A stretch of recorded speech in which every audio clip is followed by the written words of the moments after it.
Good evening, everyone. I'm Judi Robinovitz, Certified Educational Planner, and I'd like to thank you for participating in tonight's Selective College Admission webinar, basically how to stand out and get in. So without further ado, let's just move right into it. We are recording tonight's session, and you'll be able to play it back.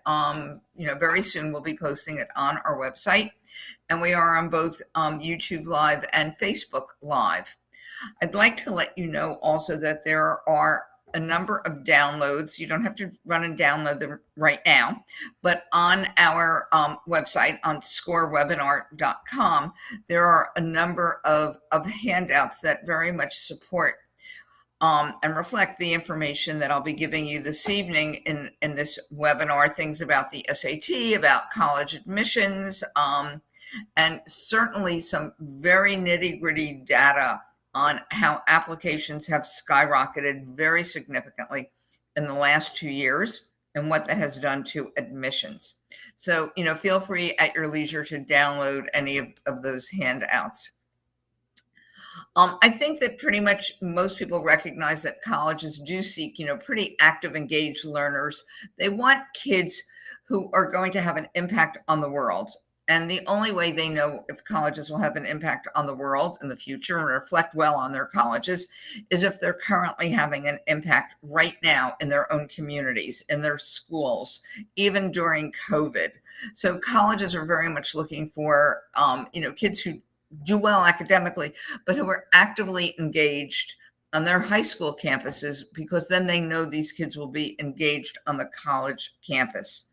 And they look for evidence of persistence and resilience and grit in pretty much everything, whether it's the essay or the extracurricular or recommendation, or possibly even just a conversation with, an admissions rep. So what I'd like to do this evening is I've picked what I believe are the 10 most important factors in college admission, and pretty much listed in order from most to least important. And I'd like to, highlight each of them in turn and just give you a little bit more nitty-gritty information about each of these factors. Keep in mind that when a student's application is reviewed, it really only gets perhaps 8 to 10 minutes of review time by one or two admissions officers or more, even though the student has toiled for 15, 20, 25 hours, perhaps more, putting together that application.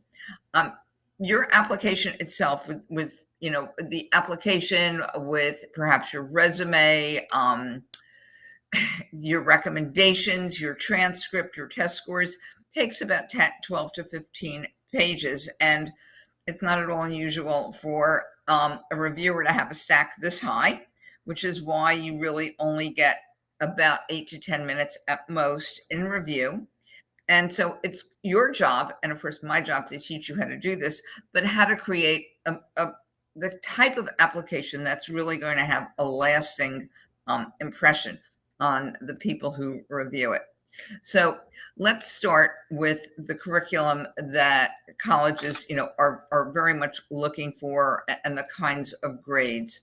The rigor of your curriculum is the most important factor. Colleges want to see that you've taken 5 core academic subjects at a minimum every year.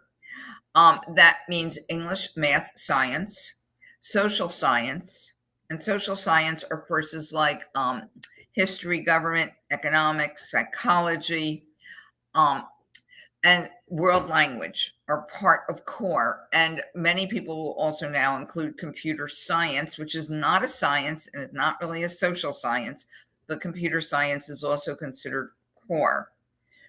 But they're also looking for kids to push themselves by taking things like honors and IB, AP. ACE is less well known outside of the state of Florida. It's pretty much treated equally by the state universities here in Florida, equally to AP and IB, and to some dual enrollment. but outside the state of Florida, ACE is not well known. And so given the choice, if you're going to apply to a lot of out-of-state colleges, AP and IB are the way to go. And dual enrollment, in my opinion, works only if you have a scheduling conflict. So let's just say that you want to take Latin 4 and AP Physics 2, and they're both given at the same time, so that you need to do one of them through dual enrollment. That's absolutely fine. But to take, let's say, ENC 1101 and 1102, which are freshman English courses at our state university, because you don't want to take AP because it's the teacher from hell and it's really hard, that could hurt you rather than help you. So dual enrollment, if you've got a scheduling conflict or if you've exhausted the curriculum. So in other words, you've already had all the calculus your high school offers, and you decide that you'd like to take something like, say, differential equations, then that makes perfect sense in dual enrollment.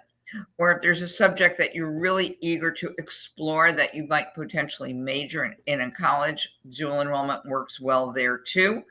But by and large, AP and IB are the winners. And colleges, the more selective the college, the more years of the same foreign language they do like to see. 2 years is bare minimum. They like to see sort of a sustained passion for something, that you have taken a lot of science or you've taken a lot of social science. But your curriculum should only be as rigorous as you can comfortably manage. So it's like, if one more AP course will sort of put you over the edge, it's not worth it. So being happy, healthy, well-adjusted is much more important than killing yourself to get into college. But if you are looking to get into a relatively selective university, and let's start with something like Florida State University, which is one of our two most difficult state universities to get into. The average student admitted had 9 AP, IB, ACE, or dual enrollment courses. So that can give you an idea that if you're looking at colleges that are more competitive, that are harder to get into, you probably need even more than 9.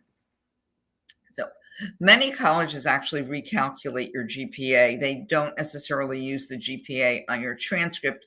And that's because high schools all calculate GPA a bit differently, especially when it comes to adding weight for things like honors or AP courses. So the most common way for a college to recalculate your GPA is to only include those courses that are core, and I've got them listed, and certainly everything that's AP, IB, ACE, and I'd say just certain dual enrollment courses, only the ones that are core. So that if you've taken a dual enrollment, let's say nutrition, that's not under the core, but a dual enrollment advanced psychology course would be considered core.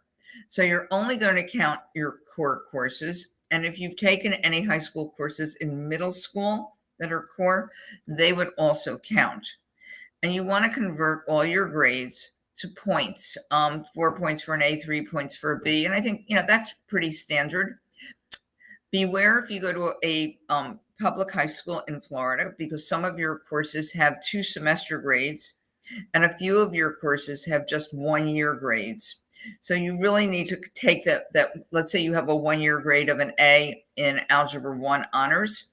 You need to count that as 2 A's. You need to count that as semester courses. So either everything has to be done as semesters or everything needs to be done as full year, but you're going to convert the A to F to points per semester or per year. And then you're going to just add up all those points. So let's say that you're currently a senior applying to college. Chances are you had 5 core courses each semester, freshman year, sophomore year, and junior year. So that would be 6 semesters times 5 courses. So 30 for most of you. And you'd be adding up 30 numbers. Hopefully many of them are 3s and 4s. And after you've added up all those points, you would divide by the number of core courses whose grades you added. That is considered the core unweighted GPA. It cannot go any higher than a 4.0. We didn't add any weight. And this is the GPA that many colleges, maybe even most colleges, will quote if they tell you what their freshman profile is in terms of the students who they admitted.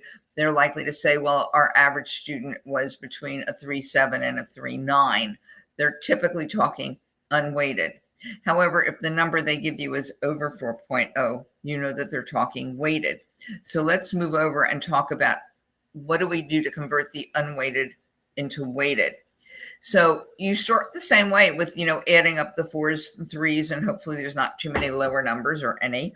And you're going to add weight for each semester in which you took an honors or honors level course like pre-AP or pre-IB, or pre-ACE, anything like that. It's an extra half a point. And for any semester in which you had an AP, IB, ACE, or approved dual enrollment, it's an extra point. However, you have to have earned at least a C- or better in order to get the points.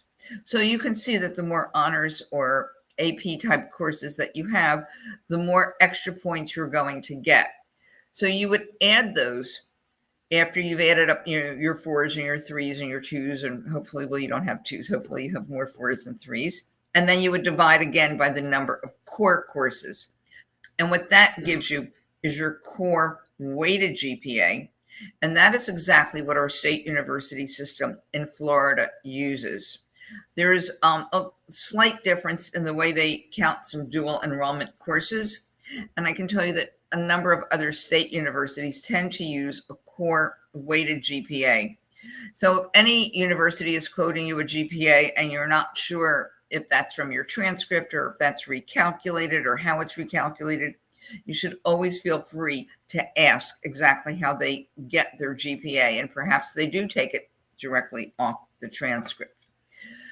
You can see here that there is a slight difference in the way that UF, FSU, and UCF, the three, I'd say, most challenging admission of our state universities, that they look at the AP, IB dual enrollment course slightly differently, in the sense that UCF seems to be a little bit more selective than the others in terms of which courses they will actually give the extra weight to.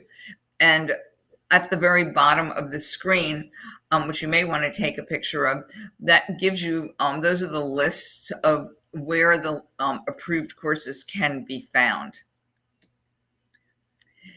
If you're curious what your recalculated GPA is and you think you might struggle to do it on your own, you can certainly go to this website. It's part of our website, recalculatemygpa.com, and you'll be prompted to enter, all of your grades and honors and AP and things like that. And we'll give you your core weighted and core unweighted GPA. So again, your academic record is by far the most important factor in college admission. The exception would be that if you are applying as a finer performing arts major, your talent may weigh more heavily than your academics. And if you're applying as a recruited athlete, your athletic ability is likely to have an impact on what the college is looking for in terms of your academic record. But let's just say that for 98% of students, it is your academic record that is by far the most important thing. And I'm sometimes asked if really high SAT or ACTs can make up for a low GPA, and the answer is no. That's absolutely not the case. But anyway, let's move into talking about SAT and ACT. And you may say, well, wait. So many schools are test optional. I will get to that and explain what test optional really is. So basically, a college that is test optional, let's take, Indiana University, for example. That basically means that they are not going to emphasize the SAT or the ACT when they're making an admission decision. However, they're not going to ignore your score either. If you don't send it, everything else you send will be more important. And if you do send it, that score will be weighted into the way in which you are evaluated. So test optional does not mean test blind. Test scores really do still play a major role in college admission. And in fact, for those schools that have gone test optional as a result of the pandemic, you're going to see that admission for all of them has become much more competitive because it is encouraging more students than ever to apply, because a student now knows, gee, if I don't have the kind of score that Emory University is used to seeing, which is, let's say, roughly a 1400-ish, then, but I have really good grades, I'm just going to apply anyway, even though I only got a 1250, and I'm not going to send my 1250. And I know that the other parts of my application are going to count more. So it's really up to you, for those colleges that are test optional, whether or not to submit your scores. So many of the students with whom we work with privately, as well as our students who go to Score Academy, our own private schools, do what we call differential score reporting. They report their scores, self-report them on the application to those colleges where they know that their score falls well within the mid 50% of accepted students, or falls well within the mid 50% of the average scores for their high school. But they don't submit the scores if they feel that the score is below the mid 50% range or at the very bottom of the mid 50% range, which means working on the Common App, which you can use for about 1,000 universities now, it becomes slightly more complex because you're going to be making some changes to a couple of pages on the Common App, when you're submitting your scores to some colleges, but not to all of them. And we do know that at many colleges, submitters, kids who do submit their scores, are generally accepted at a higher rate than non-submitters. Pretty much, if you are coming from a well-resourced family or a well-resourced school, colleges will really expect you to submit an SAT or an ACT. The test optional movement really started because in the very beginning of the pandemic, it was almost impossible to find an open testing center. Everything was closing at the last minute, and many kids for easily a year could not take an SAT or an ACT. At this point, virtually all the testing centers are open. And so if you don't live in the middle of nowhere, let's say you live in Broward County or Palm Beach County, you have access to many places to take an SAT or an ACT. And so even the test optional colleges would to some extent be expecting you to send that score. If you'd like to see which colleges are test optional, there is a wonderful website called Fair Test that's kept completely up to date every day, where you can actually get a list of all the colleges that are test optional, test blind, and test flexible. And what this has done is really created almost a nightmare for students, because it's really confusing in terms of where do I send my score, where don't I send my score, should I take the SAT or not? And in fact, there's a very, very well-respected education author, Jeffrey Salingo, who early in the pandemic actually studied the admit rates of a number of selective universities. And he discovered in his research that for the universities, and this doesn't mean they're the only four, but they are four very different schools that really, selective schools that can really give you a picture of how much more having a test score mattered. So in a place like Colgate or Georgia Tech, so we have, a small private liberal arts college versus a really highly ranked public university, you can see that having a test score, the admit rate was about twice as much as for those students that had a test score than for those that didn't. And it's typically the students with the higher GPA that are more likely to have the higher score. So taking the SAT or ACT should be a very serious consideration if you're thinking about any relatively selective university. And by the way, if you're looking at any of our state universities in Florida, all 12 of them do require the SAT or ACT, and so does our Florida Bright Futures. So there are certain, some conditions under which I firmly believe kids should select scores. And they're all listed here, but pretty much you always submit your scores if they are competitive. But if you're also applying to a very competitive type of an academic program or a scholarship, you really do want to submit good scores. And if you come from a very well-resourced school or family, again, you're going to submit. Athletes, NCAA Division I, Division II athletes are no longer required to submit a score. Okay, so strong scores are definitely, in your favor, especially in the face of test optional. And what I wanted to show you was data from U.S. News and World Report. It is from last September. Every year, U.S. News and World Report comes out and ranks colleges. I actually ignore the ranks. You're not going to see any ranks on here, but I find that it's one really easy place for me to go and see what the mid 50% range is. These are not the accepted students. These are actually the enrolled students, but the percentage is the percent accepted. So you can get a sense of what kind of score is going to be, a score that is going to get you in, let's say, to a school like Rice in Texas, which is pretty much saying, hey, if you've got a score that's close to 1,500 or close to a 35 on the ACT, it's like, you really should submit it. And if your score is not in that range, don't submit it and consider taking the SAT or ACT again. So the new U.S. News and World Report will probably be out in about 3 or 3.5 weeks. You're likely to see these numbers go up because the test optional movement has definitely fueled an increase in SAT and ACT scores. And that's basically because only the kids with the really good scores are submitting them. So the averages have gone up. This is the very latest data from our 12 state universities in Florida. It only just came out pretty much this week, and it is giving you the mid 50% of, this is admitted students in terms of GPA and test score. And I just want to explain so that it's clear what I really mean by this. Let's take a look at UCF, for example. And it says that the GPA, and this is for fall admission, was 3.9 to 4.4. First of all, remember that that is a core weighted GPA. This is not a cutoff. It doesn't mean, oh, you must have a 3.9 or you're not getting in.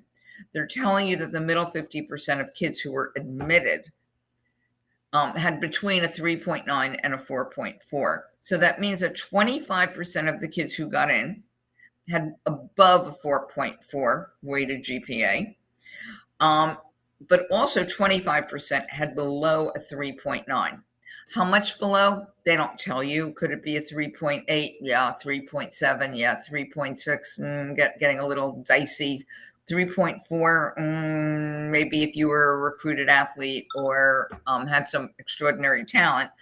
But I don't want to tell you that our state admissions is predictable. It's not, but it's close to that if at least if your GPA and if your test score is well within range, you have a superb shot at getting in.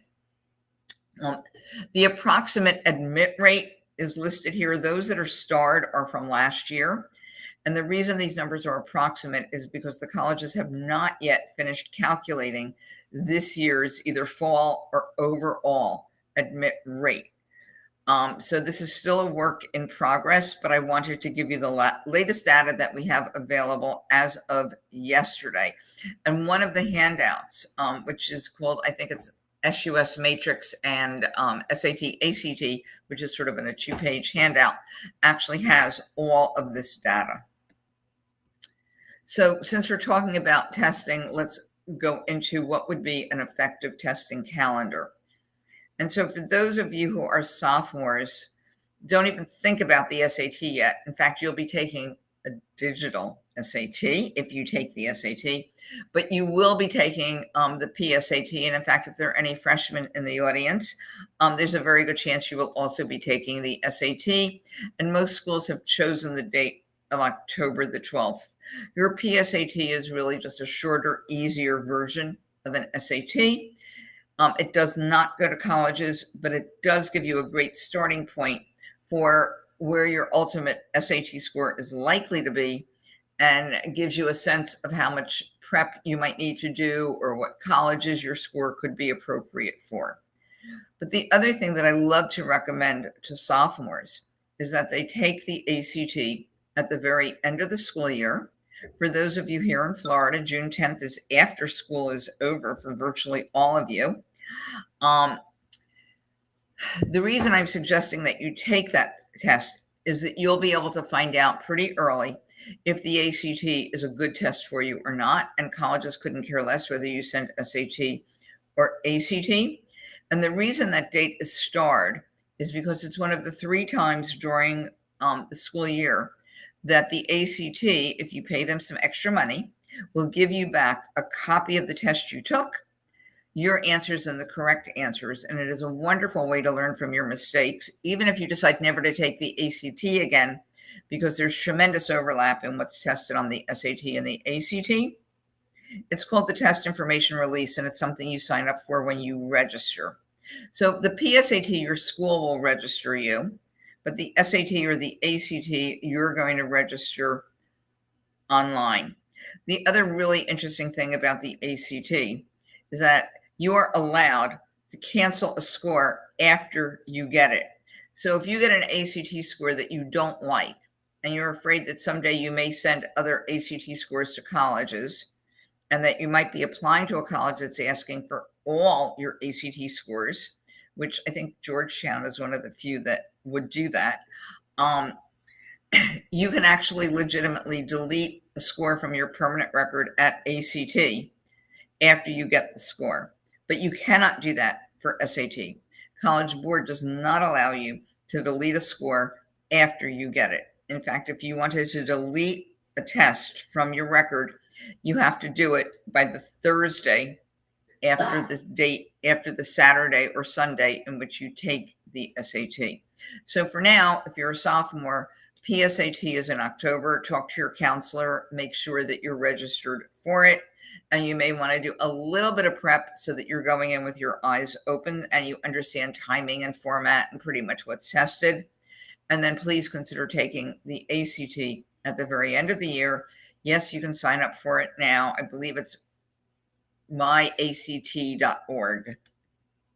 Okay, if you are a junior, yes, you're going to take the PSAT, but let me go right into the ACT for a moment. I love the December test for kids taking the ACT. It's after you have taken your PSAT. It's a date on which you can get back a copy of the test and learn from your mistakes. You can certainly compare it to your junior PSAT score and decide if you're an SAT kid or an ACT kid. And by the way, going back, let me go back to sophomores. You'll be able to compare your PSAT to your ACT and decide by the end of your sophomore year, perhaps, if you're more of an SAT kid or an ACT kid, although there will be other complications to deciding that because of the digital SAT, which will happen to US kids who are currently sophomores. There are plenty more opportunities to take an ACT again, and I have starred the dates on which you can get it back, but I advise all juniors to consider taking that December ACT. The only thing it can hurt is your ego if you don't do as well as you had anticipated.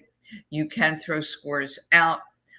If you're in Broward County, your scores are not even on your transcript. If you're in Palm Beach County at a public school, the scores are on your transcript, but you can actually, there's a way to get them off. And as I said, you can delete an ACT score from your permanent record.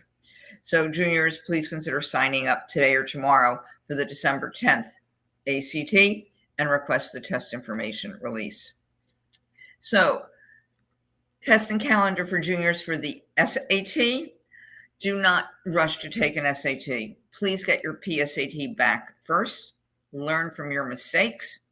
And if you decide that you like the SAT better than the ACT or think you might, then consider signing up for the March or May tests. And by the way, your PSAT will come back in early December, and that isn't enough time to sign up for March or May, or you could do it now and even sign up for both. And those dates are starred because SAT currently offers something called question and answer service, which allows you to get back a copy of your SAT, your answers, and the correct answers to learn from your mistake. That service is being done away with when the new digital SAT premieres, which may lead more kids to take the ACT since they can get that test back. So again, if you're a junior, wait to get back your PSAT score and certainly do some prep for that PSAT, even though it doesn't go to college, because it sets a baseline. And then consider taking the March or May test, or both. And by the way, you can test again as a senior if you need a higher score. And finally, if you currently are a senior, you might be taking the upcoming August ACT if you had plenty of time to prep for it. Otherwise, you have 3 other dates that will make almost all testing deadlines, almost all, that you can still take basically during first semester for the SAT. Second semester testing would only be for a rolling admission college or bright future. So for example, rolling admission, University of Central Florida is one of the most selective schools I know of that has rolling admission, and they will accept a score up until something like April or May. And the ACT, these are the dates that are remaining that exist actually for this semester. So if you need a higher ACT score, consider taking one of those dates. And second semester, again, only for rolling admission or bright futures. I thought for seniors, it was important that you know when the very last dates are, you could take an SAT or an ACT. I'm not going to read you the slide, but you can quickly find the things that you're looking for. But pretty much if you're applying early, it's great to be done, like early decision or early action. It's great to be done by the October SAT or ACT.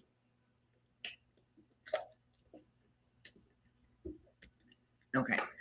Requirements for bright futures have changed very slightly this year because they now say that it's not just community service hours that they will count. They would also count paid working hours. And so there are plenty of kids who just don't have the time to do community service because they have to work. And those hours now count, which I think is pretty wonderful. Bright Futures is a scholarship that you would apply for through your school. The application, I believe, opens up October or November, but you really don't officially file it until much later in the semester because in the school year rather, because it depends upon your GPA and the 16 credits that Bright Futures actually uses to calculate your GPA. But basically with a 3.5, and this is not calculated using any of the formulas I showed you. It's somewhere between the weighted and unweighted formula, but a 3.5 will get you full tuition and a 3.0 will get you 3/4 of tuition, which is really pretty cool. And there are a few other ways, or 2 other ways, that this year's graduates can also get Bright Futures that don't really depend upon your test score, which is based on having an AP or an ACE diploma or curriculum. Just a brief word about test prep. I'm not a firm believer in self-prep except for the most highly motivated student, and maybe that's the way he or she starts off. But certainly if you're seniors and this is sort of the last hurrah, or if you know that you need much support in getting a score that's in the right range, you really should prep professionally. And one of the most important things is the quality of materials that your test prep provider uses. Please ask them, interrogate them, make sure that they are making exclusive use of real tests. If they are using tests that are not published by College Board, which only has really one official book, or ACT, which also has its own official book, you're wasting your time and your money. You want someone that will give you full-on tests for homework, that will offer you timed simulations. And by the way, we give timed simulations. We don't even charge for them. You don't have to be a client. You can go to our website and you can sign up to take a free Saturday morning virtual simulated SAT or ACT, a real test, timed and proctored, that you can, we'll score, we'll analyze, and It's yet another way to practice. But I really firmly believe that kids must prepare for an SAT or an ACT. It plays such a vital role. And we certainly hope that you'll think about us if that score at the top, whether it's private or virtual or small group. Um, we even do big workshops at Suncoast High School, and we have it every year for hundreds of kids. So moving beyond test scores, sorry that took so long, but scores play a really important role. Your extracurricular commitment really matters. And there are certain things that colleges very much look for in terms of your extracurricular commitment.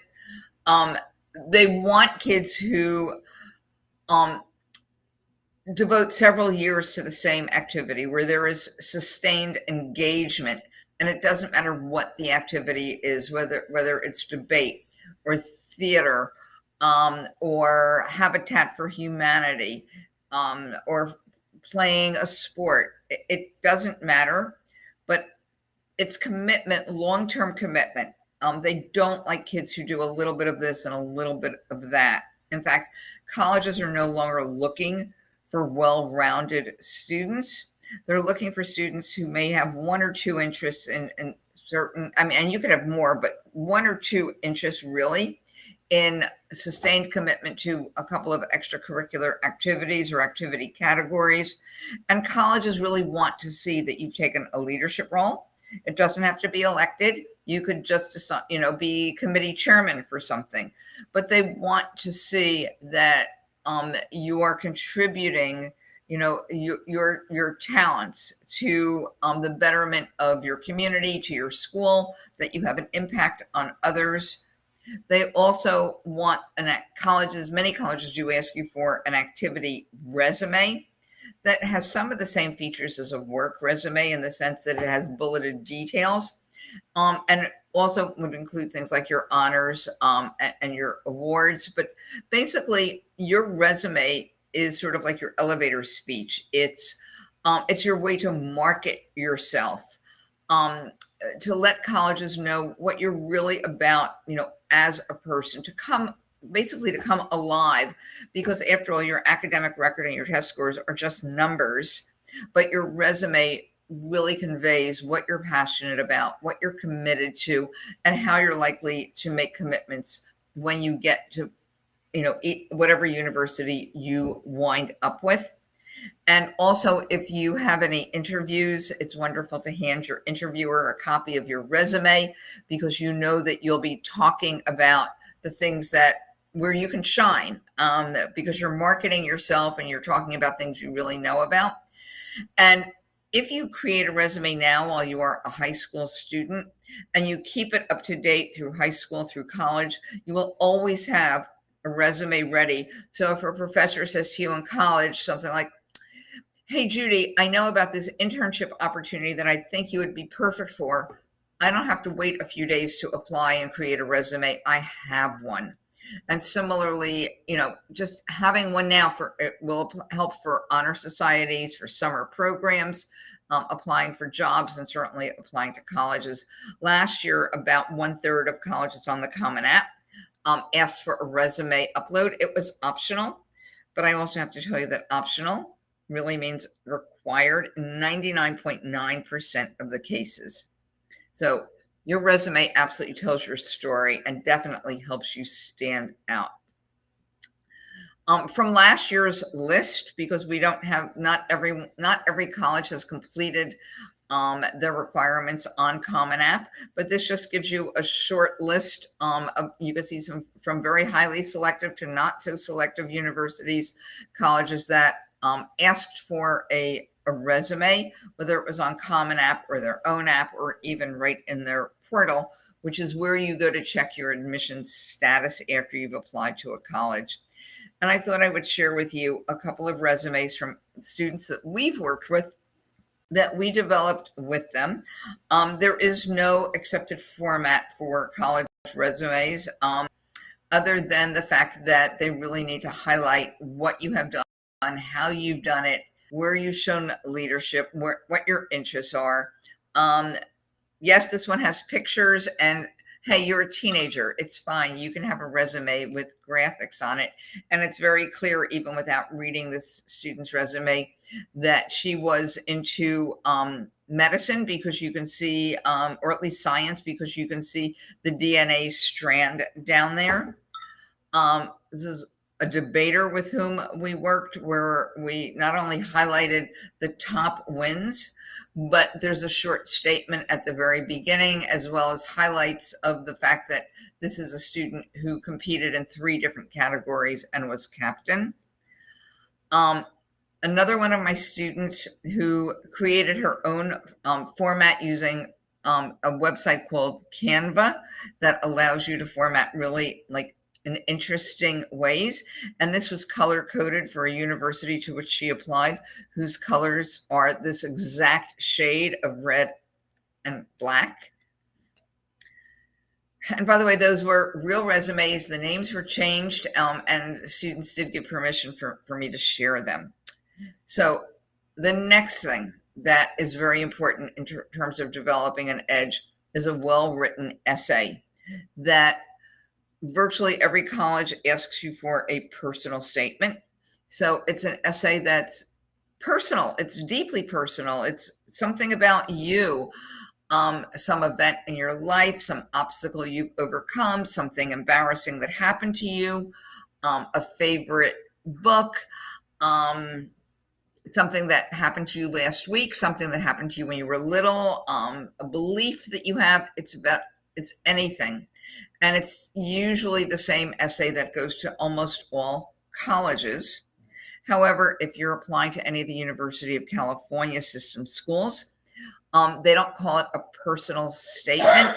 They have, I believe that they are insight essays. They give you 8 choices and you have to write 4 of them. If you're applying to MIT and Georgetown, they have their own essays on their own website because they don't use Common App. They use their own application. And then many Common App schools have additional essays. So for example, if I'm applying even to Indiana University or University of Alabama, or let's look at the opposite end of the spectrum at Stanford University or Wake Forest University, I have extra essays to write. And some of them are particular to that university, like, why are you applying here? And in fact, we have done a webinar on how to write that why essay and how to write your personal statement. But in any case, regardless of how many essays a college may have, it's not something that you just whip off like you're going to do a homework assignment for school. It's something that goes through multiple drafts and shows great, insight, that you've taken, it gives your perspective on something. It draws a conclusion. It's something that will allow that the university admissions office to really identify you, know who you are. It just complements everything else that you've done. Okay. Recommendations. They're important, but you can see that they're already starting to get a little bit lower in the list. So they're not quite as important as you think. And it is important, though, to ask 2 teachers who know you incredibly well, preferably teachers that you had as a junior, since they knew you for a full year and at your most academically mature before applying to college. And they should be from core academic subjects. And if you know what you are going to major in, or think you know what you're going to major in, one of those recommendations should reflect that major. So for instance, if I say that I'm going to be computer science, if I've taken AP computer science, I really should have that teacher write a recommendation. And if I haven't taken it, or perhaps that teacher doesn't know me well enough, I'd probably go to my math teacher. And I love doing sort of a left brain, right brain approach.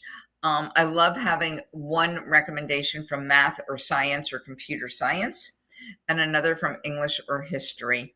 And I will tell you that, of course, your English teachers tend to write better than almost anyone else. After all, look what subject they're teaching.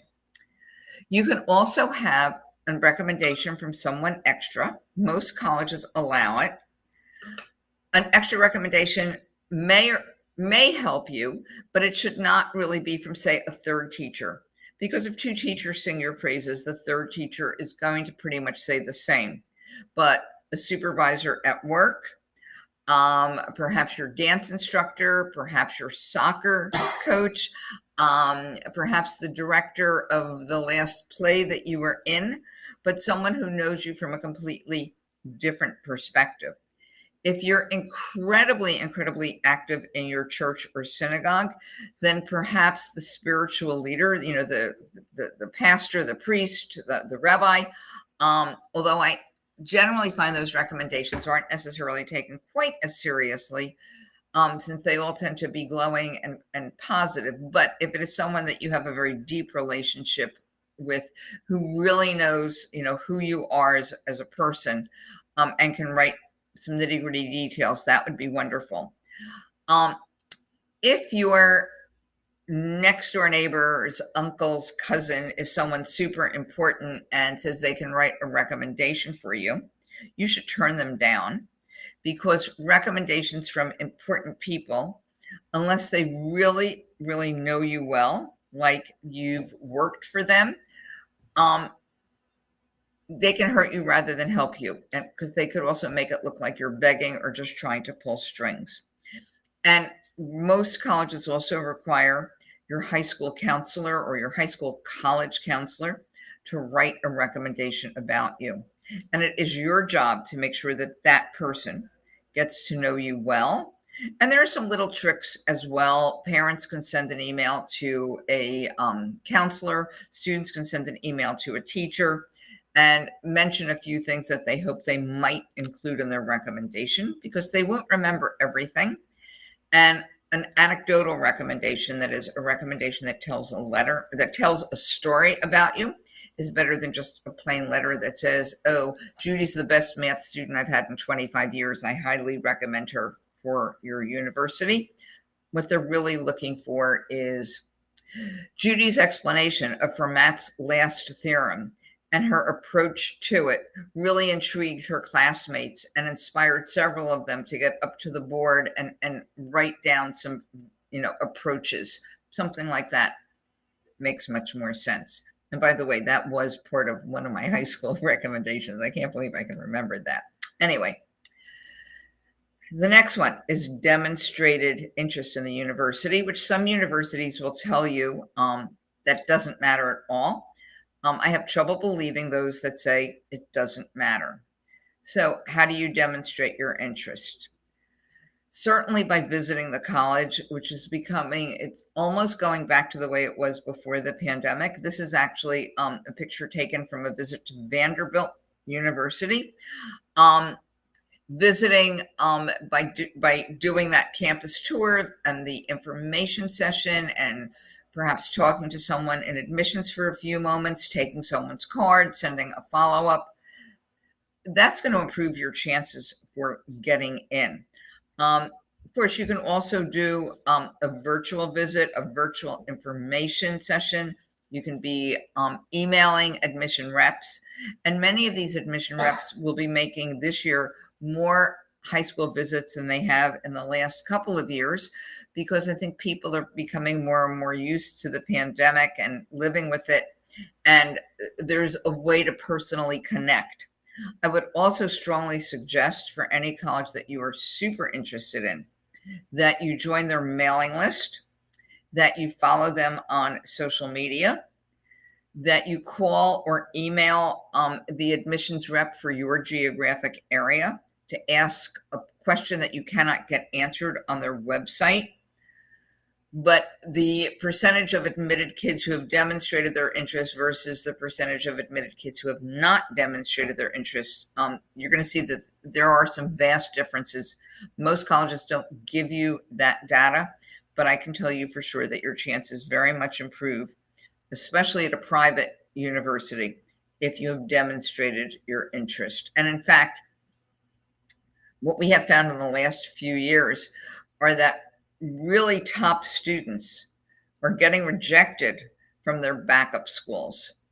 So if I am very top of my class, and I'm pretty sure of myself that I'm going to get into, let's say, George Washington or Boston University, because I've got a weighted GPA of 4.7, and a 1580 SAT, and I'm captain of the football team and editor-in-chief of the yearbook, and I started my own community service organization.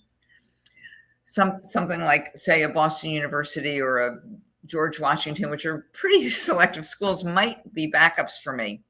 But guess what? If I don't do their optional essay, if I don't visit or get in touch with the admissions rep or follow them on social media and really connect, there's a very good chance they're not going to accept me.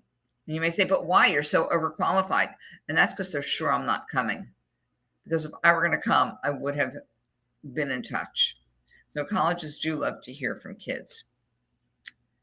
Okay, so intellectual vitality, like, oh my God, like, what does that really mean? Colleges love kids who love to learn.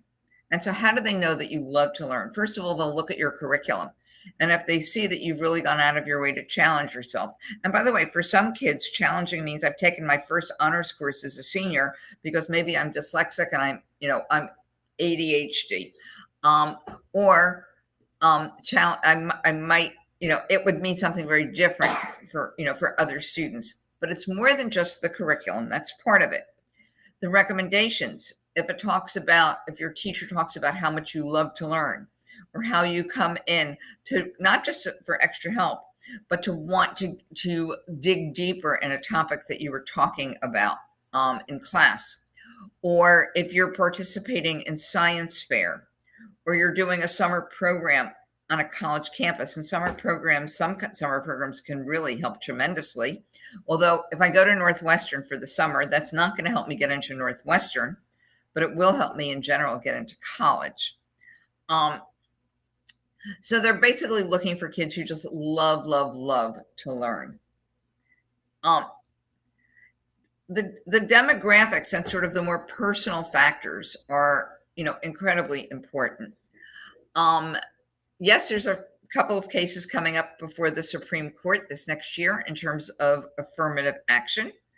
But at this point, I would say that there's an advantage if you're an underrepresented minority. And some kids have asked me if Jewish matters. We're not a minority when it comes to college admissions, and we're not underrepresented. But if you're an underrepresented minority, if you are coming from a financially disadvantaged family, if you are American Indian or Black or Hispanic, those things have mattered tremendously. But it also matters, for instance, what do mom and dad do? If mom is a physician and dad is an attorney, they're going to expect, a college is going to expect much more of you because you've had tremendous advantages because your parents have multiple degrees. They probably are financially doing well, and they can afford to provide you with, good summer programs, test prep tutoring. So they'll be expecting more.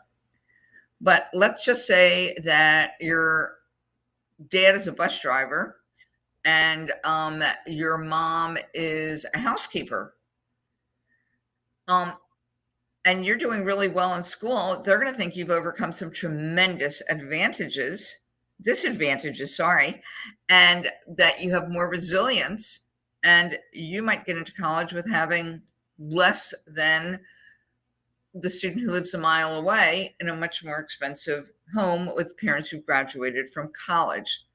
So they're very much looking at sort of your background, what was your upbringing like? What do your parents do? What advantages or disadvantages have you had in life? That plays a role. But remember, we're getting lower and lower and lower down sort of the totem pole. And finally, your ability to pay can really matter. I think that has become even more important since the pandemic, because many colleges lost an awful lot of money when the pandemic first hit, and they had to send kids home, and they were no longer getting money for things like room and board. So, for example, if you're a student who's on the wait list, and your parents are full pay, you do have a better chance of getting in. And so at some of the schools are completely need blind, but the vast majority are not. So a student whose parents can afford to pay the full price do have a slight advantage, not a huge advantage, but a slight advantage in admissions. So what's this next thing that happens? So, you think college admission is really all about you, don't you? I would. Well, it's really all about a college's priorities. And one of the last steps that happens before a college sends out its letters of acceptance and not acceptance will be a college is going to look at its own priorities. And they may say, hey, we want to be sure we have all 50 states well represented. Wait a minute. We only have 2 kids from North Dakota. But, we have 302 kids from Florida. We have too many Florida kids and not enough North Dakota kids. They're going to take some Florida kids who they were going to accept because they were really great kids, take a few of them from the bottom of that list of 302 and take away, let's say, 10 or 15 of them and find 10 or 15 kids who are going to be rejected or waitlisted from the Dakotas and admit them. Or they may say, we have 2 phenomenal professors of Russian literature. And in this class that we've just admitted, we're likely only to get 4 Russian literature majors. We better go back and find some other Russian literature majors. And we probably have too many computer science majors anyway. And by the way, computer science has become the hardest major to get into, along with a few others. And so we may now admit a couple of these other majors from Russian that we don't have enough of to support our professors. So colleges are going to shape a class. Think of it this way. Let's just say you were having a big wedding and you've created this, list of everyone you want to invite. But you also sort of have a second list of some other people that, might be your backup people but then you start looking at things and say, well, wait a minute. If I invited Margie, I have to invite Susie. Okay, but Susie's on my second list. So I'm going to pull Susie in. But, I really don't have to invite Linda. I can take Linda out. So you're going to shape your final wedding list at the very end and say, oh, who's going to sit with whom and who else can I invite or who else shouldn't I invite? So the same thing happens in college admission. At the last minute, there will be many changes that you never know a thing about. But it is about a college meeting its own priorities. Do they have enough music majors? Do they have enough tuba players? Do they have enough of each of the things that they are looking for? So you might have been slated for admission and you now get rejected. You'll never know that you were slated for admission, or it could have been you were slated for rejection, but they needed another kid who looked just like you. So that's a step you never really hear about. So, the one who made this really popular, who talked about it a lot, was this Jeff Salingo. I mentioned him earlier. Okay. So what's happened since the pandemic? I really think it's important to understand how admissions has changed, because honestly, we see this in our private practice all the time, where parents feel very confident that their child can get into X, Y, or Z. And we have to be dream crushers and explain to them why that's unlikely to happen. And we are pretty honest when it comes to, telling kids and families what the chances are. So going back 30 years ago, the most competitive college, admitted 17%. That was considered pretty low 30 years ago. Today, the most selective college admits just over 3%. Think about it. That's 96 and a half kids out of every 100 who are not getting in. So the number of applications has totally skyrocketed during the pandemic. You can see that the number of kids that applied in 2020 versus 2022 is up almost 15%. That's huge. And it is pretty much happening with more underrepresented minorities. You'll see that abbreviation a lot in college admission, URM. First generation. It's another thing. If neither mom nor dad has gone to college, you're first generation. Some colleges will look at it that neither mom nor dad has a degree. But first generation kids also have a slight advantage in college admission. And you can see that from underrepresented minorities, first generation international kids, those applications have skyrocketed like crazy. And it's making it harder to get in if you don't fall into one of those groups. Kids also, so it wasn't just more kids applying to college, it was more applications.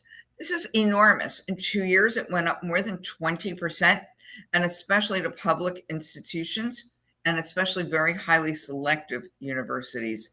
Just so many more applications are being filed. And I want to show you how all of that meant it got harder to get in. I took a number of very selective universities. These are the universities that so many kids who come into my office will want to go to the name brand universities. It's rare that someone will come in and only, well, gee, I'd like to go to, let's see, the College of Worcester. That's a phenomenal small private school in Ohio, but it's not necessarily a name brand school. But they'll come and say, well, I want to go to Vandy, or I want to go to Tufts, or I want to go to Emory. But you can see for every one of these universities, how admission rates fell, that it has become more and more selective to get more and more competitive to get into these selective colleges. So here's another phenomenon that has happened, but this has been going on even before the pandemic. I'm sure that you've heard that many colleges offer something called early decision or early action. It is typically, I'm going to say, easier to get in early. It is not easy. It is just easier. So you can see, for example, let's just look at the first one there, at Brown. It was more than 3 times easier, if we can use that word, to get in if I applied early decision to Brown, which is a binding decision. If I get in early decision, I must go. So Brown must be my first choice. But 14.6% of the kids who applied early got in, whereas only 3.7% of the kids who applied early, regular, got in.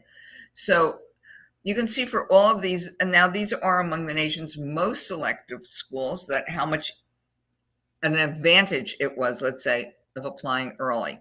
But it wasn't just those schools. I went beyond that and researched what some very highly selective schools, not necessarily the Ivies, although I did get Yale in here at the very end, but were, I looked at things like Boston University or Northeastern. Now, by the way, no school has changed more than Northeastern. Look at that. The regular admit rate was over 30, the regular admit rate was, let's see, a little over 5%, but their early admit rate was about a third. So there was a huge advantage to applying to Northeastern, and that was their early decision, the binding. They also offer an early action. Early action is not binding, and a student should apply early action to every college that offers it on his or her list, as long as the student is not applying to a college that offers a restricted or single choice early action. And there are about a half a dozen of them, including Harvard, Yale, Princeton, Stanford, Georgetown, Notre Dame, and who else? Somebody just got added to that list, Caltech. So they have unusual admission standards in terms of the restricted early plan. So here's another reason why the early bird gets the worm.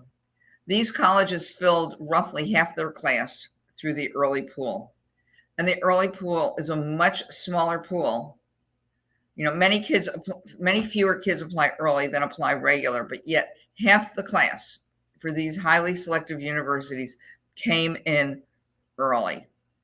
So for those of you who are younger, have younger students, you really should be thinking about visiting as many colleges as you can, doing as much research as you can early, so that you will know by the beginning of your senior year if there is a school to which you should apply early. And of course, those of you who are seniors, hopefully you've done your homework and you have figured out if there is a school that you should be making a binding commitment or at least applying early action to. That pretty much concludes what I wanted to share with you this evening. I did want to tell you that on our website, there are a number of previous webinars that we've done. We keep our webinars up easily for a year. Although one of them is going to be replaced in just a few weeks about Florida's dozen, but you can actually find lots of great information. If this webinar was helpful to you, hopefully you'll find that some of our previous ones were helpful. And next month, I will be sharing much more nitty-gritty about the 12 state universities in Florida, more than just their current data, but what's really new, what's happening at each of these 12 schools, and how, what does it take to get in? And, we certainly do hope that you'll think about calling us if you'd like to get, help with anything related to college admission. We start with kids as young as middle school, helping them pick summer programs and their academics and their extracurricular. But we also work with kids starting as late as senior year. Many of our students will come to us, during, 9th, 10th, or 11th grades. We currently have a boot camp that we just started. It's being given both virtually and at Suncoast High School. It only just started last Saturday. So if any student has an interest in joining our boot camp, it's everything's being recorded. So even if you miss the first session, you can still hear it, but it's about 15 hours of specific college planning with lots of individualization, including 3 sessions with your own essay expert that are private. This time of year, we like to do a special.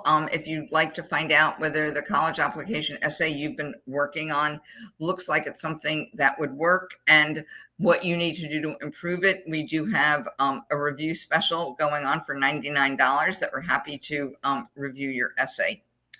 And at this point, I can take questions. If anyone has a question, I think that there's some place that you can type your question into. Jason, is there through YouTube or through Facebook? So I'm happy to answer your questions.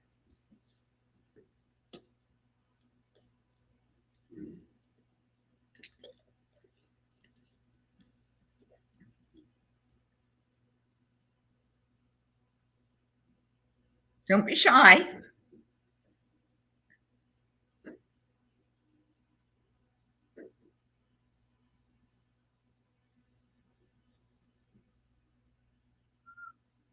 No questions? So far, no questions.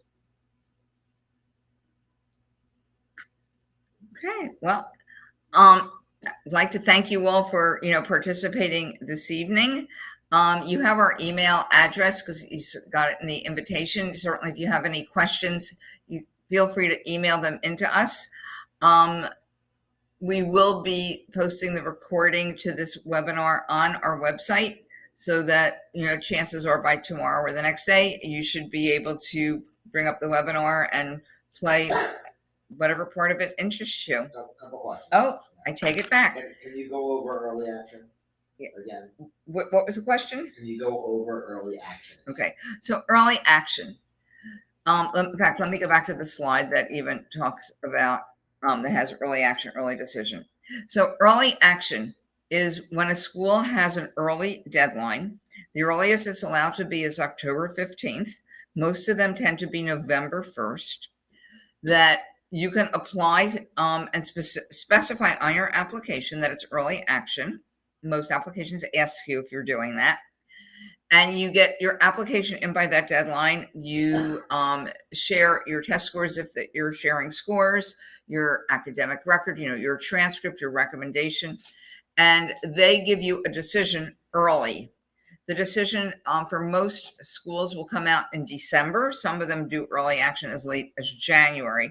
Normal decisions don't come out usually until March. Early action does give you an advantage, not as much as early decision. Let's see, do we have any early actions on here? Let's see. MIT had, the kids who applied early to MIT had a slight advantage. Harvard, which has a single choice early action, which means you can't apply to multiple early action schools. But anyway, early action is not binding. If you get in, you do not have to attend. But it's really nice to know early in the school year that somebody knows you and loves you besides mom and dad, that you've been admitted to college. So you want to take advantage of applying early action to every college on your list that offers it, unless they have a restricted early action. So the restricted early action generally means that you cannot apply early decision, which is binding, to a school, to another school. And some schools with early action, like Harvard, Yale, Princeton, have very significant restrictions.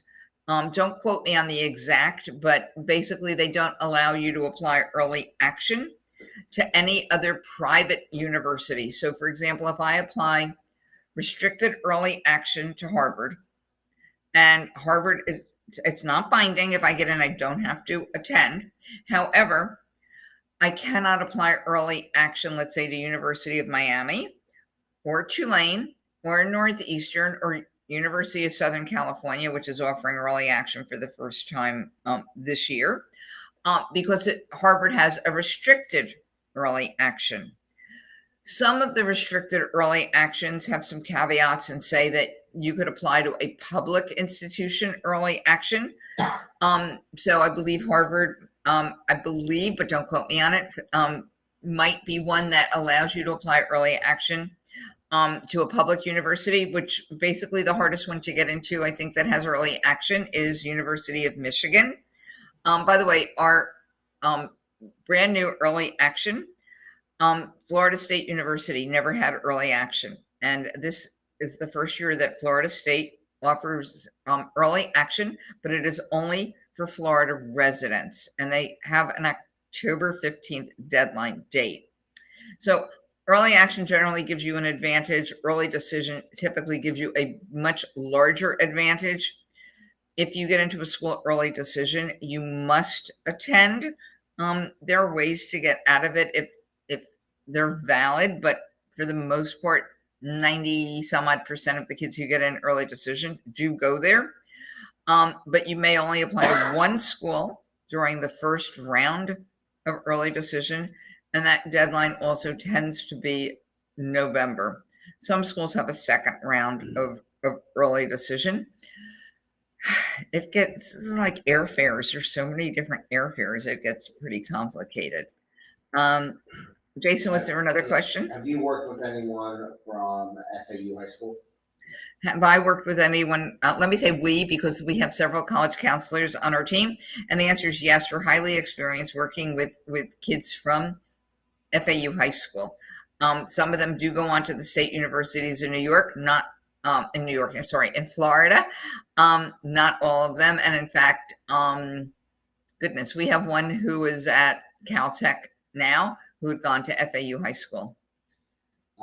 Someone wrote that they are living in Ecuador and will be graduating from there. How will that affect college admissions? Student lives in Ecuador and graduated from a school in Ecuador? Will be. Will be. Okay. So I'd say you probably have an advantage. We work with an awful lot of kids from South America, and most colleges love Hispanic students, and yeah, they consider Brazilian students Hispanic too. But there is definitely an advantage for right now for Hispanic students, or even students who are coming from South America. If your transcript is not in English, if it were in Spanish, you would have to have it officially translated. If your classes were not taught in English, but you were fluent in it, you would still probably need to take the TOEFL or the IELTS, both of which are tests of English as a foreign language. But you would go through the application process, no different than a student in the US would, but there would be some extra paperwork dealing with financials, which typically you don't have to worry about until after you're admitted, and have to prove that your family can financially, has the money to support you for at least your first year of college. And then you also have to go through the visa application process. But otherwise, it's the same. By what month should you be done with everything if you're applying early action for every school? Okay, great question. What month should I be done with everything if I'm applying for an early action school?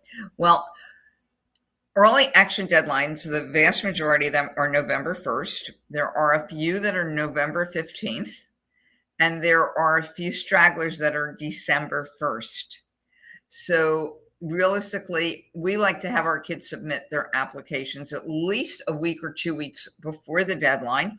And by the way, submitting today versus submitting on October 28th for November 1st deadline doesn't matter. If a school has rolling admission, though, the earlier you submit, the better. But I'd say if all your schools are early, we think that you should be finished sometime in November.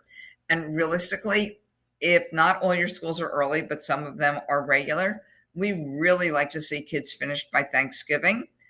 We'd like to see you enjoy your Christmas break and not have to worry about applying to college over Christmas or having conflicts with studying for your, midterm exams.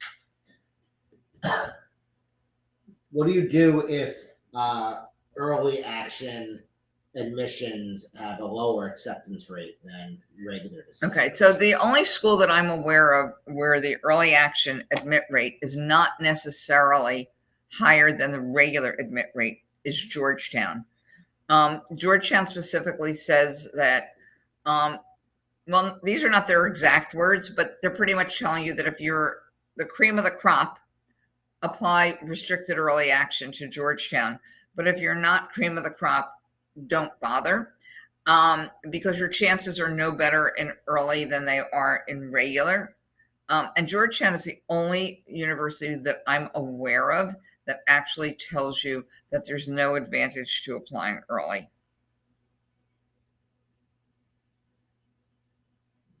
I got kicked out. My computer shut down, so I'm trying to get back in. Okay, just give me a minute. We're just perusing all the questions to make sure we haven't missed anything. So just give me a minute.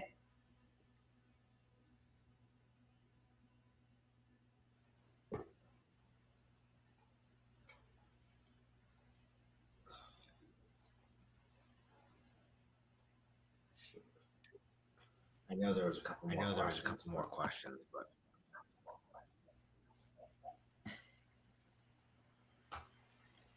sorry, we're just looking through them. Should sophomore take SAT prep for the PSAT? Okay. Should a sophomore take SAT prep for the PSAT? My answer is yes, but I would say you don't have to like pour your heart and soul into it and, do it for, 8 or 10 weeks. But I think that it's always best to go in with your eyes open so that the score you get reflects your true abilities as opposed to, oh my God, my timing was off or I didn't know what to expect next. That PSAT or SAT score does a lot for your head, but more so it gives you the foundation for, okay, how much higher if I want to go to University of Florida and my PSAT score is, let's say, an 1100 and the average score at University of Florida is, I think, something like maybe a 1400. I'm just doing that off the top of my head. But, it gives me an idea of how much harder I need to work to get my score up there so that I can get in. I'm actually taking a quick look now. I'm cheating to see average score at University of Florida. I wasn't far off, 1370 to 1500. So perhaps that's around a 1420 or 1430 is the average score at University of Florida. So if I start off with an 1100 on my PSAT, I've given myself a couple of years to really prep for and improve my SAT score. Do you know how a student in Ecuador can take the SAT or the ACT? Okay. Yeah. The SAT and the ACT are offered internationally. The dates in some cases are the same, in other cases that they're not. But I would go on the SAT or ACT website or just Google, SAT international test dates, and you'll see if it should be given in Ecuador. I've not heard that it isn't.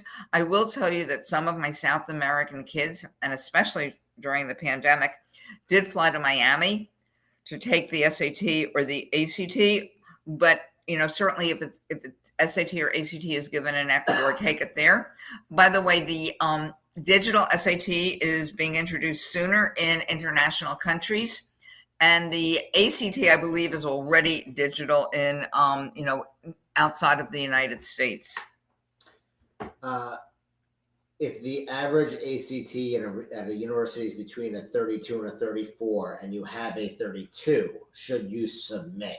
Okay, so the question is, if the average ACT of accepted students is between a 32 and a 34, and you have a 32, should you submit? That's a real tough one, because for some kids the answer might be yes and others be no, but I would say definitely take it again, unless you're coming from, an underrepresented background or first generation or something like that. I would try to look at where the kids in your school fall. All high schools have what's called a school profile, and on that school profile should be the mid 50% range for SAT and ACT. So if your 32 is really high for your high school, but it's at the bottom of a college's range, I would more seriously consider sending it. If it's low for your high school and it's at the bottom of a college's range, and I thought that the other aspects of my application were really solid. I have a great essay, a very strong curriculum. I have a couple of really stellar extracurriculars. You're probably going to be fine without your score, but in some cases you need that score to bolster your application. Do most schools super score? The question is, do most schools super score? And the answer is yes. So in other words, in SAT, taking your best math, and you combine that with your best reading, writing. Similarly with the ACT, in fact, the ACT changed its score report so that a super score is actually automatically on your ACT score report. And when you're filling out the score section of Common App on the testing page, if you decide that you're going to self-report your scores, you actually are super scoring them. And that's what the college sees. What's the word is it? Oh, exception. I believe University of Michigan does not calculate a super scored composite for the ACT. As a senior, when's the last SAT or ACT you can take? Okay. So as a senior, the last SAT or ACT you can take, here's the, sorry, let me go back and find the page. Okay, so I'm displaying it right now, but it depends, if you're applying, let's say, you have some early school. So it's the October SAT or October ACT for almost all schools that have early decision or early action. Some of them may wait for the November SAT, even though it's, the score comes out after the deadline. But if you're applying for Bright Futures, for example, you can apply all the way through June. You can take the SAT or ACT all the way through June. But I would say for regular admission, you really want to finish it. You want to finish your SAT or ACT during first semester. But if you're applying to some rolling admission schools like UCF and your score still is not quite high enough, you can test throughout most of your second semester. What's looked at to determine national merit scholarship, and the score offer a test prep for that? Okay, so what does it take to get national merit? You have to be in the top 2% of test takers within the state, and that changes every single year. If whoever has this question emails me, I actually have the cutoff scores for all the previous years for every state in the country. We clearly don't have this year's yet, but you have to be in the top 2%, which pretty much means that your PSAT score is nicely in the 700s in both reading, writing, and math. And then you have to corroborate your PSAT score with an equal SAT or similarly equal ACT. So yes, you can use an ACT score, but you do have to take that SAT or ACT after you find out, like just later on, to show that it wasn't just a fluke with your PSAT. And then there's an application process that you have to go through as well. And I believe maybe teacher recommendations. But you must start off at least with a score somewhere in the 700s of Do each reading, writing, and math. do colleges have tiered application screening criteria to weed out applicants based on scores, GPA, etc.? Okay. Actually, let me finish one question and then answer that. Yes, we do prep kids who are like pretty high scoring kids or capable of getting scores, well into the 1400s on the PSAT. You can't get the equivalent of a 1600 on the PSAT. It doesn't quite go that high, but you can get very high 700s. And we have certain tutors who really specialize in working with kids at the upper end, just like we have tutors who specialize in kids working, at a lower end. It takes a very different personality and approach depending upon, where you're scoring. So the next question was whether colleges like sort of weed out. Do they look at something right away and say like yes or no? And the answer is that some colleges do that. Some colleges may just take a quick look at your transcript and say, hey, no way, Jose, there's too many B's or C's, and not necessarily look any further. Some of them will say, maybe we'll look further just to see, is there some extenuating circumstance, or is there some other talent? Like, is this kid a tuba player? And we don't have any next year for our marching band. So we might have to look at, her more closely. This happens much more in law school admissions where they actually calculate an index. I know because I invented it for them a million years ago, that if you're under a certain number, you're pretty much automatically out. And if you're over a certain number, you're going to go right to the dean and possibly get admitted. And that index is based on your LSAT, which is like the equivalent of an SAT or an ACT for law school, and your GPA. But for the most part, I'd say colleges do some weeding out if you're very, very high or very, very low, but pretty much everyone gets a very thorough, holistic read. If the student's unlikely to qualify for national merit, is there a reason to take the PSAT as a junior? Okay. If you're unlikely to qualify for the PSAT, is there a reason to take the PSAT as a junior? The answer is yes, yes, yes. Definitely take it. Number one, it's free, or it's practically free. It depends if your high school makes you pay, for it or not. But it's a shorter, easier SAT. It doesn't go to colleges. It gives you a realistic baseline of where you are right now and how much work you really need to do, on the SAT. And quite frankly, preparing for that PSAT is the same as preparing for the SAT. And long-term preparation that's not as intense, but that starts sooner and that goes through PSAT and then continues, you're much better off with something like an hour a week for several months than 2 hours a week for just several weeks. So I would definitely take that PSAT, even if you know you're not going to qualify for national merit. That looks like it's it for now. If we That's missed it. you, email us and we'll get back to you. Right. Yeah. Email us and we're happy to answer. Thanks so much. And I think we had close to 300 people for this evening. So I thank you all for, I hope I was informative for you. Have a lovely evening.